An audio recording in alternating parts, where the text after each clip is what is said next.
Saya kasih contoh lain yang tidak kalah biadab menurut saya, Mas Rizky. Jadi ada seorang anak SD di Tasikmalaya itu sampai nyawanya tidak tertolong karena dipaksa menyetubuhi kucing. Pada Januari 2023, salah satu orang tua murid melaporkan 8 siswi SMA karena putrinya, Mas Rizky, sampai takut sekolah, sampai didampingi psikiater karena dirundung, karena dibully. Nah, yang lebih parahnya, pada saat orang tua siswi ini mau membawa kasus ini ke jalur hukum, sekolah yang harusnya jadi wadah pengawasan, harusnya mendampingi, justru mengintimidasi agar laporan itu dicabut. Gitu. Pihak-pihak sekolah ini lalai di situ. Bicara tentang setelah terjadi, bagaimana pengawalannya? Nggak ada, kan malah diintimidasi, disuruh cabut. Jadi dari situ kita udah bisa menilai kan, gitu. Meskipun tidak bisa saklek bahwa semua sekolah akan seperti itu. Tidak bisa, cuman nggak bisa menutup kemungkinan dengan kondisi SDM yang ada sekarang, banyak sekolah yang akan cuci tangan seperti itu.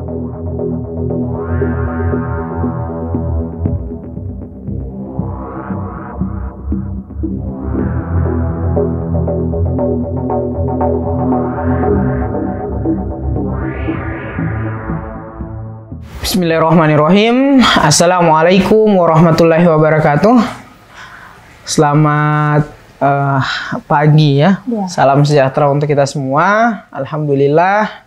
Allahumma shalli ala sayyidina Muhammad wa ala ali sayyidina Muhammad. Sahabat-sahabat, teman-teman Bloko Suto Channel, gimana kabarnya ya? Semoga senantiasa sehat dan terus dalam lindungan Allah Subhanahu wa taala. Amin ya rabbal alamin. Balik lagi di Bloko Suto Channel dalam pembahasan berita populer, tentu bersama kami yang belum populer. Nah, kali ini kita akan sedikit membahas di luar kebiasaan pembahasan kami. Nah, biasa kan kita coba membahas politik. Nah, kali ini kita membahas satu fenomena sosial yang marak terjadi akhir-akhir ini, dan kejadian tersebut berada di lingkungan pendidikan. Nah, apa itu? Adalah aksi pembulian, perundungan, kekerasan atau semacamnya begitu.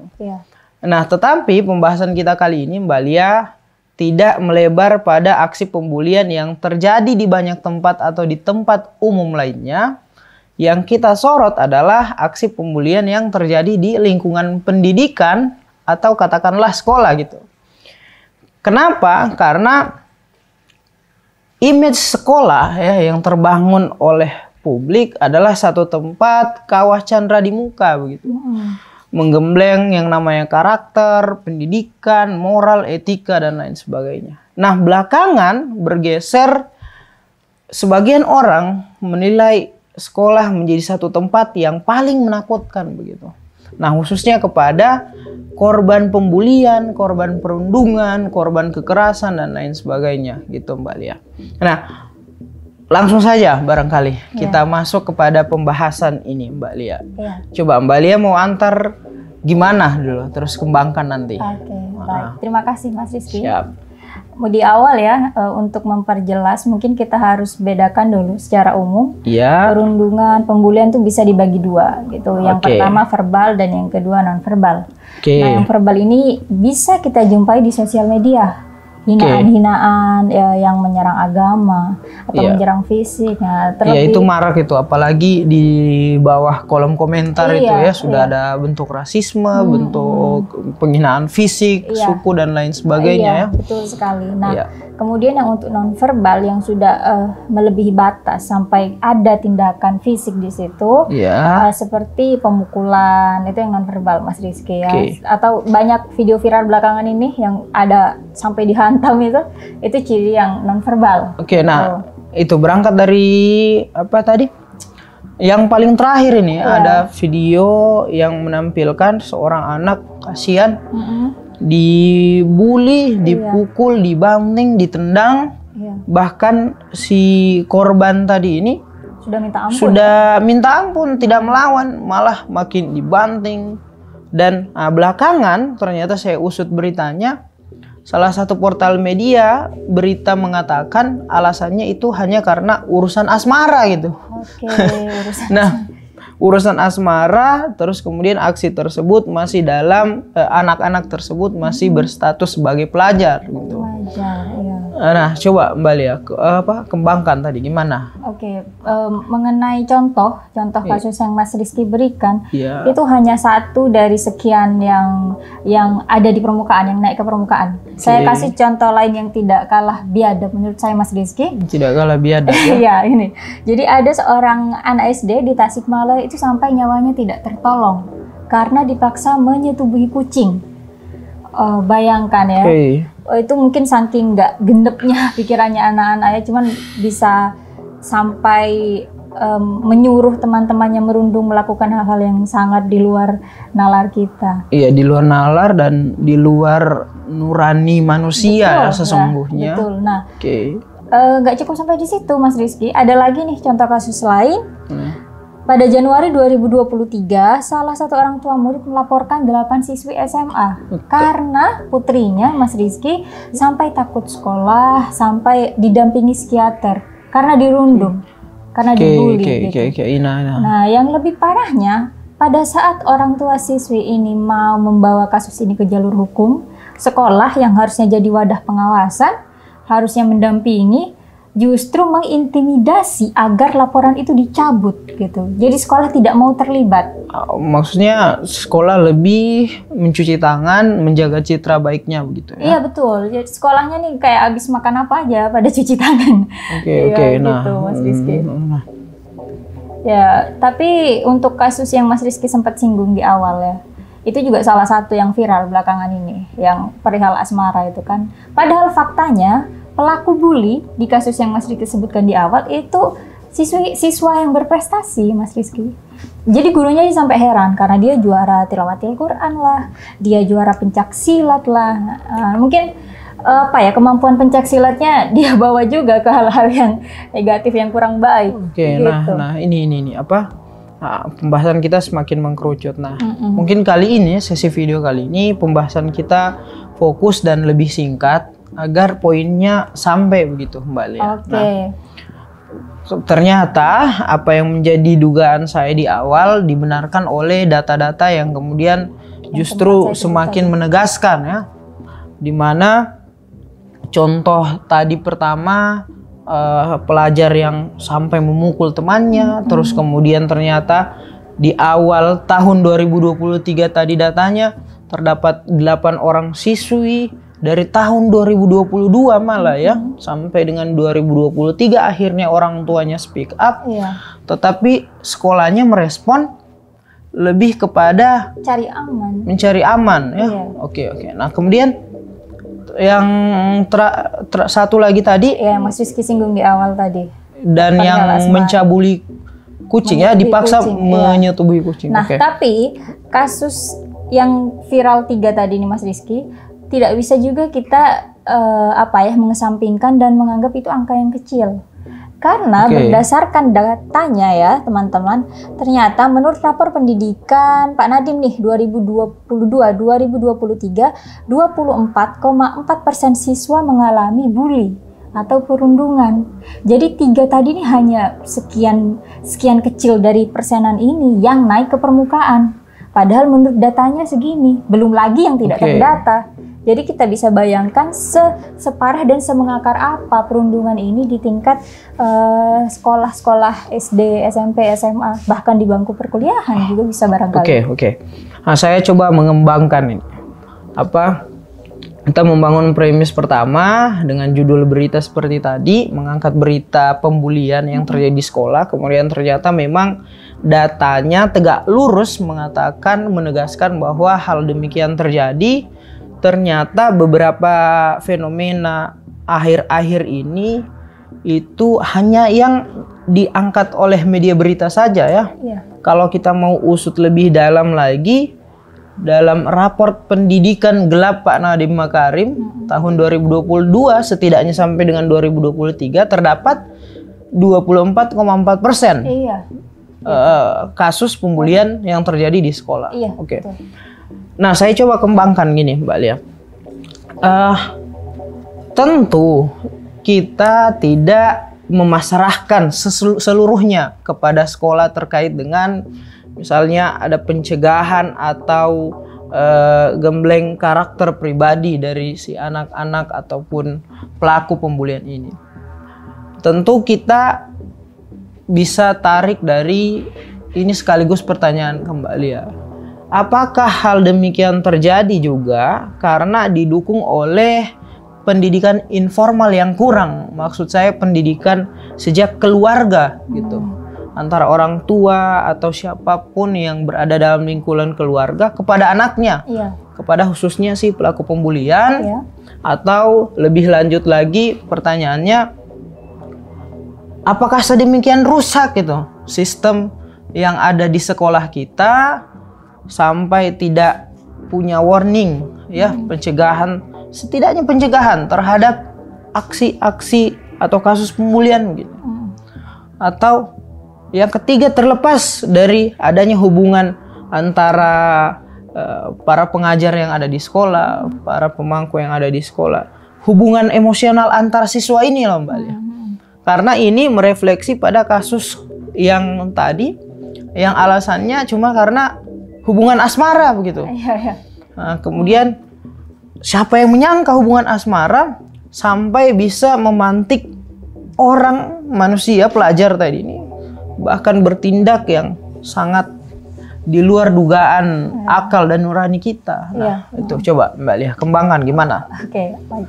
Yang pertama mungkin Mas Rizky, untuk pendidikan informal atau kita bilang lingkup keluarga, lingkup utama, lingkup yang paling kecil, saya tidak punya angka pasti seberapa menurunnya itu atau seberapa berpengaruhnya itu jika efektif gitu ya. Pendidikan orang tua dan anak. Hanya saja di kemajuan teknologi yang sangat pesat sekarang ini, kita tentu banyak jumpai di sekitar kita orang tua dan anak yang punya gap karena adanya gawai gitu.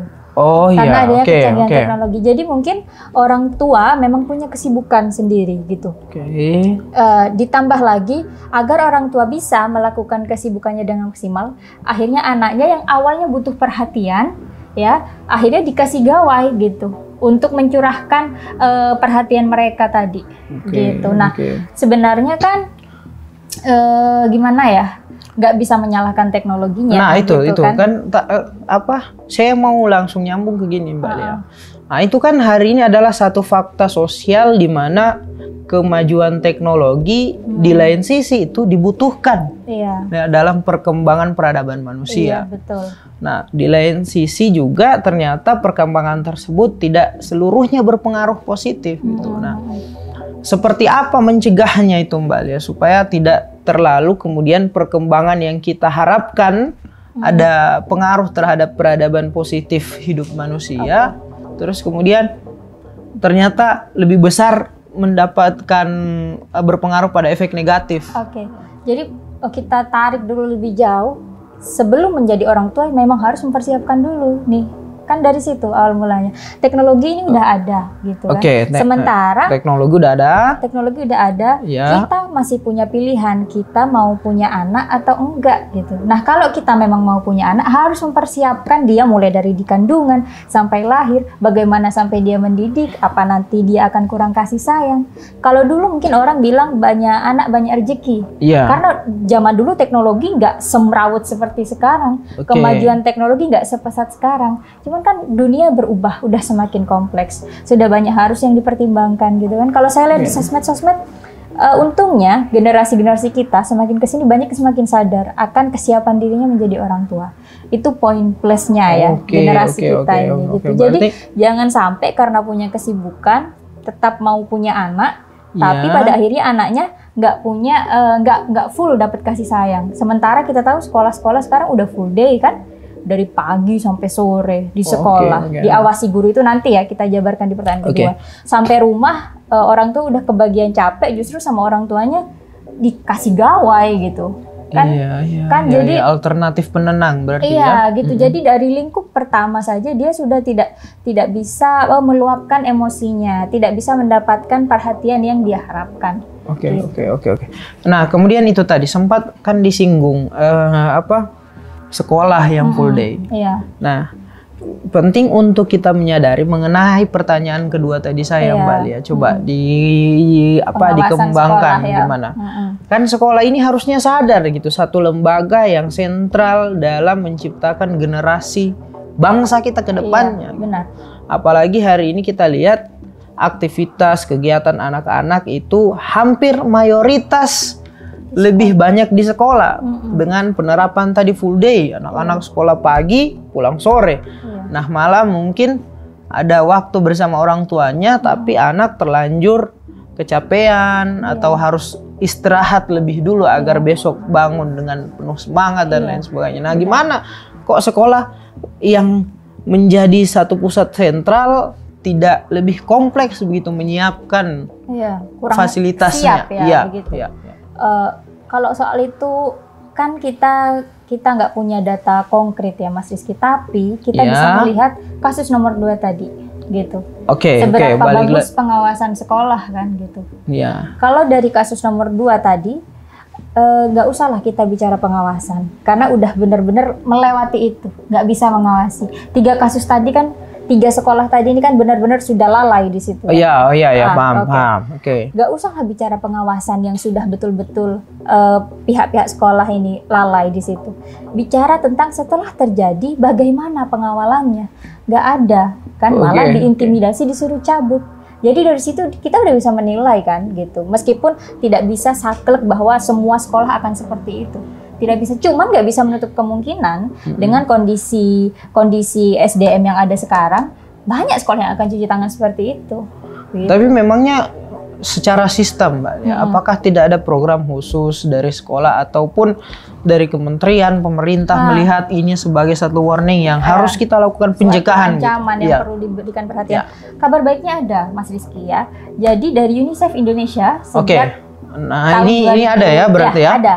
Dari 2017 UNICEF Indonesia itu sudah bekerja sama dengan pemerintah Indonesia, dengan para praktisi, dengan para akademisi dan juga dengan sekolah-sekolah untuk mencegah perundungan ini. Gitu. Ini jadi nanti ada 5 langkah Mas Rizky, itu namanya roots ya. Coba dijelaskan Mbak, dikembangkan. Ini saya singkat aja ya Mas Rizky. Nanti yang mau lebih dalam bisa cek di Google ya, roots ROOTS ya. Gimana cara? Berarti semacam satu program ya? Iya, program kayak ya mungkin pelatihan, kampanye seperti itu. Jadi kampanye untuk mencegah kasus perundungan, pembulian ya. Terus.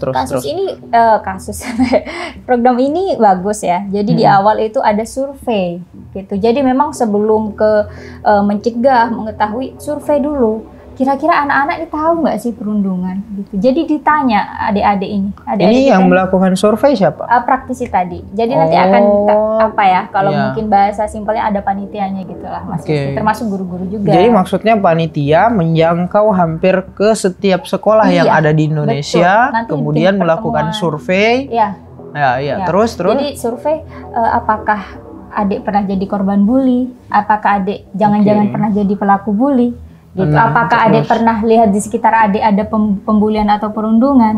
Nah setelah itu tahap selanjutnya adalah dibuatlah pertemuan nih sampai 15 pertemuan. Nah setelah itu juga adik-adik ini tadi disuruh ngelis daftar siapa 10 orang teman terdekatmu atau orang yang kamu dengar. Nah nanti dari nama yang terbanyak di situ disaring sama panitia dipilih jadi duta anti bully ya. Ini bukan bahasa rootsnya ya duta, cuman saya mempersimpel aja. Gitu. Biar jadi, lebih mudah dipahami. Betul. Jadi nanti agen-agen ini yang akan digunakan sekolah untuk mencegah perundungan gitu. Dan begitu seterusnya ya? Iya gitu. Selalu harus ada generasi menciptakan kelompok-kelompok atau duta-duta tadi. Nah, setelah itu kita masuk ke hasil akhirnya survei gitu. Nah, dari evaluasi, survei kemudian evaluasi. Dievaluasi barulah dilihat kira-kira angka perundungan ini menurun atau tidak. Menurun karena setelah ada kampanye tadi, orang jadi sadar, ada saya nggak boleh merundung, gitu kan. Nah, itu harapan idealnya kita. Nah, bagaimana jika kasus perundungan ternyata naik? ya itu juga nggak buruk-buruk amat. Artinya banyak orang yang makin sadar gitu. Laporan naik kan bukan berarti buruk kan? Oh ya, berarti buruk, cuman kita bisa lihat sisi baiknya gitu loh, ya kan? Artinya banyak yang semakin melapor, orang semakin aware. Gitu. Kalau orang udah aware, udah sadar, kedepannya kan lebih mudah diatasi. Oke, berarti jangan sampai kompleksivitas kasus pembulian itu seperti hari ini yang terjadi. Iya, berhenti. Sudah kasusnya banyak, orang untuk sadar atau mengetahui apa bentuk-bentuk pembulian dan lain sebagainya, itu nggak tahu. Itu gitu saja tidak tahu. Oke. Ini program yang bagus jika dimaksimalkan. Oke. Nah, berarti simpelnya gimana Mbak Lia? Bahwa memang sekolah ini harus peka terhadap satu inisiatif program antara UNICEF Indonesia bersama pemerintah, praktisi pendidikan dan kelompok-kelompok lainnya tadi ya. Kemudian bisa menarik kelompok-kelompok tadi ini masuk ke sekolah. Dari situ dibentuk dilakukan survei dulu. Survei dulu, terus ada pendampingan setidaknya 15 kali kepada sekolah ya pertemuannya. Terus membentuk sendiri tim yang Mbak Lia sebutkan tadi sebagai duta anti bully ya. Iya, gitu. Nah, tapi Mbak Lia kalau bicara tentang duta ini, kadang-kadang di Indonesia penyematan duta ini agak nyeleneh. Sudah tidak penting, salah orang pula. Belakangan yang viral mengenai duta ini ada duta judi online. Oh iya, itu. Dia pelaku pengkampanye judi online. Dia juga yang akhirnya dijadikan duta gitu. Iya, benar. Sama juga ada duta pertanian. Iya. Semoga penyematan duta ini tepat sasaran dan tepat pada tempatnya aja lah ya. Oke, kita skip ya. Iya. Nah, dibentuk satu kelompok ya, sebutlah duta anti bully. Terus kemudian dari situ ada format administrasi, bentuknya pertanyaan, bentuknya penilaian ya yang diberikan kepada duta ini untuk bisa kemudian melaksanakan programnya kepada teman-teman yang lain. Ya, sampai nanti akhirnya dievaluasi. Oke, sampai akhirnya dievaluasi. Targetnya adalah setidaknya turun. Kalau tidak bisa mengurangi angka kasus pembulian, orang-orang sudah mulai melek, sadar, tahu seperti apa bentuk-bentuk pembulian dan lain sebagainya. Seenggaknya berani mencegah lah jika terjadi di lingkungan mereka. Nah, berarti Mbak Lia, apakah ini yang Mbak Lia nilai?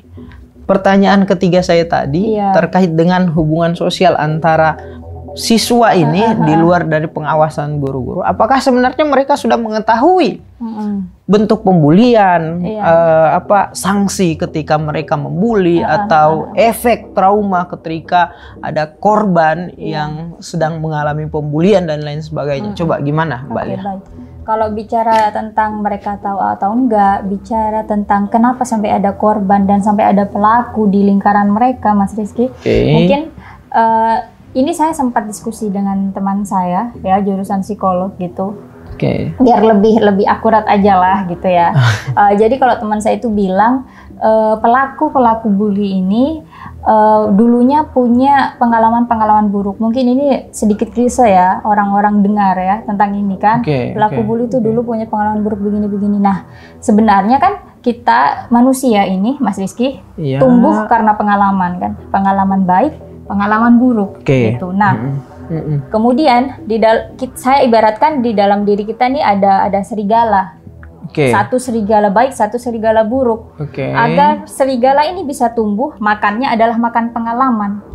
Gitu. Nah, kembali lagi ke lingkungan kita lagi, ke kita sendiri, serigala mana yang kita mau kasih makan biar hidup? Apakah melalui pengalaman buruk atau pengalaman baik? Pengalaman baik otomatis masuk ke serigala baik, dia yang tumbuh akhirnya. Gitu. Di anak-anak yang melakukan tindakan perundungan ini, Mas Rizky, bisa kita katakan mereka serigala buruknya yang lebih banyak makan, yang lebih banyak bertumbuh. Jadi perilaku apa yang mereka lakukan hari ini itu hampir pasti tidak lepas dari pengalaman ketika pengalaman dia gitu. Oke. Nah, bicara tadi kita bukan mau mengecilkan perasaan seseorang ya, anak-anak kecil tadi yang perihal asmara atau apa begitu kan, tidak. Kalau kita mungkin udah di tahap yang itu mungkin kecil ya, kita bisa bicarakan. Cuman kalau bicara masuk ke teori pengalaman tadi, mereka mungkin ada di kisaran usia berapa? 10 ya? 10 sampai 14, 9 sampai 15 katakanlah masih sedang dalam proses mencari jati diri. Iya, atau masih labil ya. Nah, di umur segitu makan pengalamannya tidak bisa disamakan dengan kita yang sudah 25 ke atas ini kan. Makanya mereka tidak ada di posisi yang tahu bahwa urusan asmara ini sebenarnya urusan sepele. Belum cukup makan lah istilahnya. Makanya ketika banyak kasus pembulian sama anak-anak di bawah umur, mungkin kenapa ujung-ujungnya mediasi, ujung-ujungnya dibicarakan baik-baik. Kalau saya nangkapnya sejauh ini setelah tahu teori ini, mungkin pihak berwenang, pihak berwajib melihat memang mereka belum sampai di umur yang untuk paham bahwa itu adalah tindakan yang salah gitu. Itu adalah tindakan yang bikin trauma orang lain. Iya. Berarti perilaku dia masih lebih condong terprogram karena pengalaman kehidupannya ya. Intinya ada memorinya tuh ada sekat yang belum dia selesai rampungkan dalam dirinya gitu. Ada trauma gitu. Atau nggak usah lah bicara tentang anak kecil. Anak kuliah aja nih. Masuk kampus, masuk organisasi, kemudian dia dibully misalkan. Ada yang menyimpan itu, dia udah ada di tahap yang ya udahlah wajar saya simpan untuk saya, ini nggak enak, nggak akan saya luapkan atau lakukan ke orang lain lagi. Ada yang berpikiran begitu. Justru ada juga yang berpikir saya dulu mengalami ini, kenapa orang setelah saya tidak? Nah, saya potong sedikit Mbak Lia. Karena ini kejadian di kampus saya gitu. Kalau tadi kan Mbak Lia singgung itu sekitar umur pelajar SD sampai tingkat SMA. Banyak juga yang tidak bisa kita sampingkan kasus pembelian terjadi di lingkungan kampus begitu, yang seharusnya orang-orang ini harus sadar begitu. Nah, sekaligus juga melalui apa yang tadi Mbak Lia sampaikan, kalau mungkin adik-adik kita yang masih berumur SD sampai SMA karena masih labil pemikirannya masih condong dipengaruhi oleh pengalaman buruknya tadi itu. Nah, kalian yang sudah harusnya menggunakan akal sebagai satu bahan pertimbangan untuk melakukan sesuatu gitu ya. Kok masih mau membuli ya? Jangan sampai karena perasaan kalian ingin balas dendam atau budaya kultural yang terbangun di tataran lingkup mahasiswa ini. Nah, biasanya paling banyak terjadi aksi-aksi pembulian ini, perpeloncoan ini, perundungan ini ketika penerimaan mahasiswa baru, Mbak Lia. Itu mungkin berdasarkan atau pemicunya adalah balas dendam kayaknya ya. Iya, paling banyak seperti itu, dipengaruhi budaya kultural seperti itu. Tapi kita balik itu sefruit permintaan Mas Rizky nih buat kakak-kakak mahasiswa. Tapi kita balik lagi ke soal tadi yang mungkin bukan hanya Mas Rizky yang mengecilkan, ternyata cuma persoalan asmara gitu ya. Jadi kita balik ke soal pengalaman, memang itu wajar, dan anak-anak di usia itu masa ia mau mempertimbangkan dia akan begini, dia akan begini.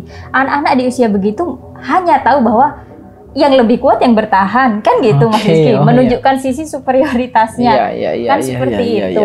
Makanya nggak bisa sepenuhnya menyalahkan anak-anak itu tadi kalau saya berangkat dari sini, karena dia bersikap seperti itu kan berdasarkan makan pengalaman di sekitarnya, dari keluarga, dari sekolah. Jadi kita yang lebih besar, kita orang tua, kakak atau pendamping ini punya pengalaman, ngasih mereka adik-adik ini calon penerus masa depan pengalaman-pengalaman yang bagus gitu. Jadi serigala dalam diri mereka itu yang harus dikasih makan adalah serigala yang baik, seperti itu kira-kira Mas Rizky. Sekaligus juga sebenarnya Mbak Lia bisa seharusnya kita memangkas angka kapan sih waktu usia kita sadar bahwa ini adalah tindakan yang kurang baik, ini adalah tindakan yang baik, melalui cara-cara kita tanamkan sejak dini, bukan hanya bentuk pengalaman tapi edukasi mungkin ada program khusus gitu ya di penuntasan bahwa orang harus sadar ini adalah pembulian, harus disadari anak-anak di usia sekian gitu barangkali Mas Rizky. Jadi kedepannya selain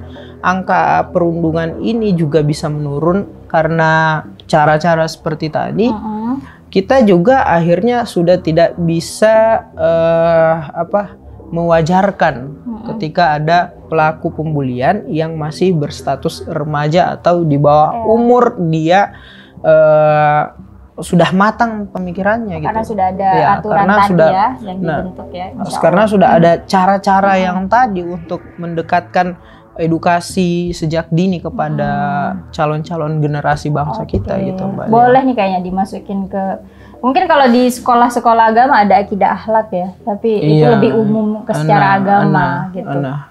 Oke. Itu. Oke. Ada lagi, saya cukup Mas Rizky. Nah itu ya, sahabat-sahabat teman-teman Blog Post Uto Channel, semoga video ini bisa kemudian memantik kesadaran kita bahwa di tengah-tengah fenomena sosial kita hari ini masih banyak kasus-kasus pembulian. Itu saja tadi data 24,4% yang sebenarnya terdata. Bagaimana dengan yang tidak terdata? Contoh saja tadi mengenai kasus pembulian yang sudah berlangsung lama dari tahun 2022 baru speak up di tahun 2023. Ya gimana kalau misalnya tidak diangkat ke permukaan ini di tahun 2023? Mungkin kasus pembulian yang terjadi tahun 2022 tadi ini dengan korban yang sama tidak terhitung sebagai satu data di 24,4% tadi ini. Betul. Maksudnya gitu Mbak Lia. Oke, Mbak Lia mau menyampaikan poin-poin singkat di akhir video ini atau merasa sudah jelas sebenarnya tadi? Sudah cukup masih, tapi saya ingin program UNICEF Roots itu bisa dikembangkan lah gitu. Itu kayaknya cara yang lumayan untuk memangkas Mas Rizky. Nah itu sahabat-sahabat, karena fokus kita sebenarnya membicarakan aksi pembulian yang hari ini marak terjadi di lingkungan pendidikan. Oleh karena itu cara yang Mbak Lia bisa berikan kepada sahabat-sahabat teman-teman Blog Post Uto Channel, setidaknya itu dulu deh implementasi dari program UNICEF bekerja sama dengan pemerintah Indonesia, praktisi pendidikan dan kelompok-kelompok lain dan sebagainya. Oke, sekaligus di akhir video mohon maaf ya, kita juga mau disclaimer kalau Mbak Lia ini juga sebenarnya bukan praktisi psikolog atau praktisi anak atau tergabung dalam organisasi misalnya KPAI dan lain sebagainya ya. Tapi kita belajar ya Mas. Nah cuma memang Mbak Lia, kenapa hari ini kita tukar posisi? Karena biasanya saya yang lebih dominan ditanya dan Mbak Lia yang lebih dominan bertanya. Cuma kali ini kita bertukar posisi karena melihat posisi Mbak Lia yang lebih banyak akhir-akhir ini memberikan perhatian terhadap kasus-kasus pembulian di Indonesia dan saya rasa menyuarakan hal-hal yang seperti ini nggak apa-apa kok ya. Untuk lebih jauh silahkan tanya sama ahli. Tapi yang saya sampaikan tadi insya Allah masih bisa diterima kok kebenarannya Mas Rizky. Dan kalau kita tidak angkat sebenarnya Mbak Lia, orang mungkin akan lewat begitu saja gitu ya. Padahal dengan kasus yang berulang-ulang, mau sampai kapan kita juga momentuman untuk menyadari hal semacam ini mengakar di Indonesia begitu ya. Oke, demikian dari kami. Mohon maaf apabila banyak kekurangan dan kesalahan dalam menyampaikan sesuatu, apakah ada yang tersinggung dan lain sebagainya. Intinya adalah kami ingin terus mengisi ruang-ruang dialektika di tengah-tengah masyarakat kita yang sudah sangat kompleks ya, fenomena sosial terjadi. Oke, terima kasih. Billahi taufiq wal hidayah. Assalamualaikum warahmatullahi wabarakatuh.